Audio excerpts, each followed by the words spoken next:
wa naqsi min al amwal kenn ku ci nekk mën naa xool ba xam lam amoon daaw su ko amaatee ren jii dana ca mën a am lam ca mënoon am daawam de néew na. al anfus mooy deeyu gaaw deeyu bette rey na ko jam na ko gaañ rek. wa samaraat saa su ne ngay dégg bu ñu amaatoon ñaari taw ku ko mën a am genn wàllu taw sax kenn mënu ko am ku dul yàlla. kon bokk yàlla kenn mënu ko wuutu ci nun te ñoo delluwaat ci moom ñamaat ko ba xam.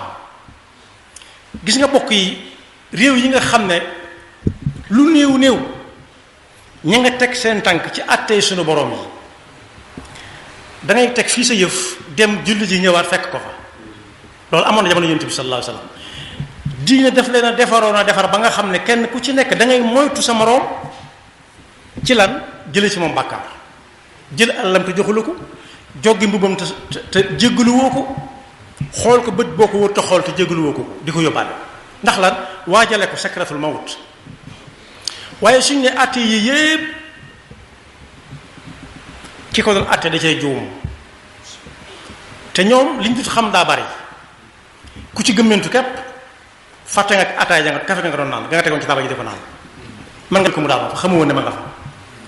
waxuma la nag tëdd si kër nelaw boo nelawee moom lay dox ci kaw lal ba sax doo ko yëg kooku nag